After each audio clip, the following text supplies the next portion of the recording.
I make jewelry, body adornment.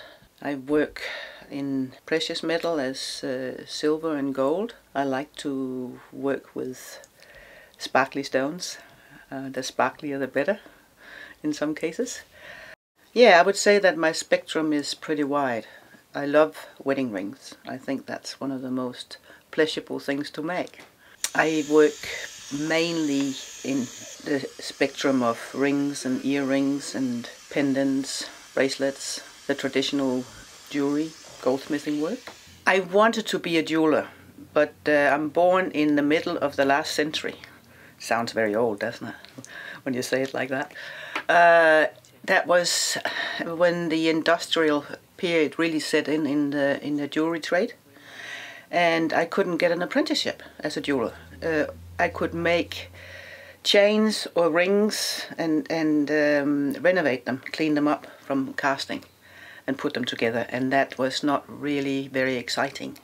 I grew up in Jutland in the countryside, and I would have had to go to Copenhagen, which was a little bit of too big of a step for me at the young, tender age of 17. So I went to art school and worked with clay and worked with sculpture and found the pottery wheel was really where I found my joy, my mojo, and I started potting very seriously, and the influence there was Bernard Leach and Shoei Hamada, England, Japan, and with the glazes and the tradition, and made me have a dream of going to Japan, where I ended up in '76. And went back to California, and that was where I met this New Zealander with a moustache. And we fell in love, but it wasn't really the time for us to be together. And which first happened 20 years ago. So we both have a family of 3 daughters behind us, with us. I moved to New Zealand 20 years ago. The time when I lived in Japan, I really got very keen on the fans, and it's sort of, and this goes back to 1976. It's a texture that I really like, and well, there is a lot of symbolic in fans, as it's used to cool yourself, it's used to hide behind, it's used to show off. And it can be, in the Japanese society, you know, they have a lot more significance as it do for us. I was living solely from potting for about 10 years. It's a lot of pots.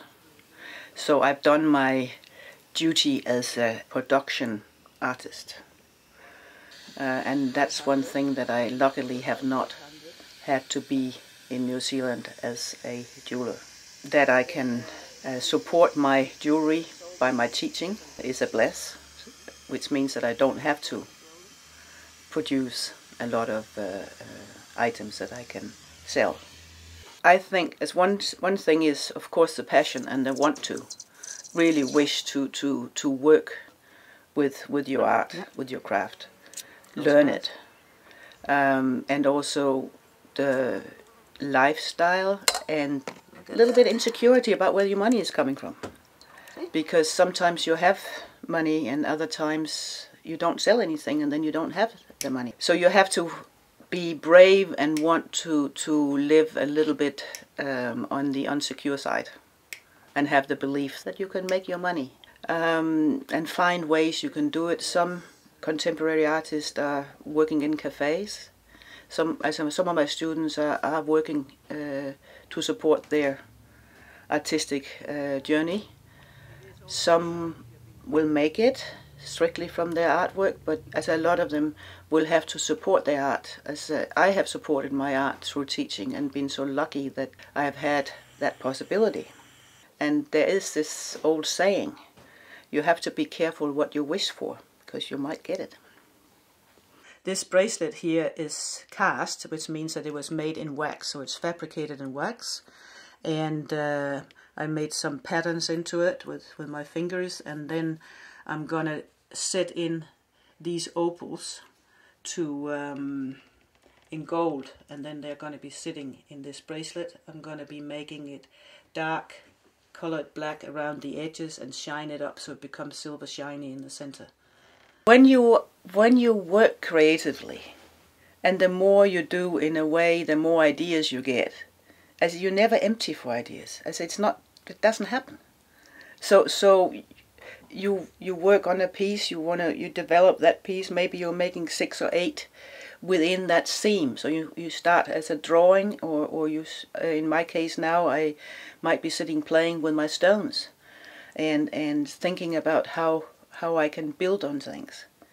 For example, this ring, which came about, piece of jade, for example, was half a piece that I got from Don Salt that's been lying on my workbench for probably about 8 years. And then with my students, they were doing lockets, and then I made that. And then I was thinking, okay, because in New Zealand we are working a lot with your inheritance, and I was thinking, if I had to talk about a inheritance that was mine, you know, from Denmark. What did I grow up with? What is the symbol that is most significant, for example, as for me, as a Dane? And I came with a cross. It's not that I am particularly Christian, as I am because I was born Christian. You belong to the church when you're born and baptized. In my generation, most people was baptized. And you pay tax to the church. The church is part of your society. And the cross has always been a fascinating symbol for me.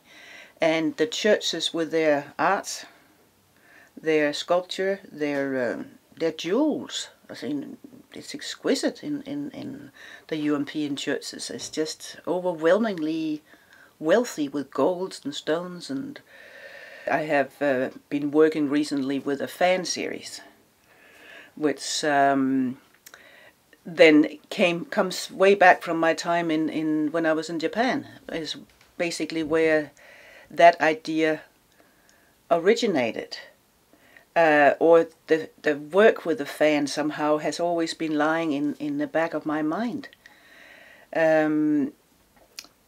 It has a little bit of a link to the church again with the priest's collar, and I want to do a priest's collar one day in silver, from coming out, sticking out. So maybe I'll make it, maybe I won't. But as you know, how do you make your own footprint on your work?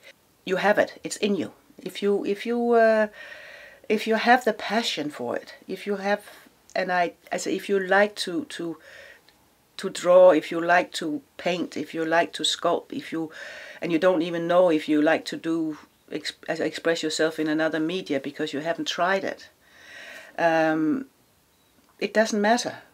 You know, you'll find out, or you'll try them all, and then see which one you would put the most energy into and become good at.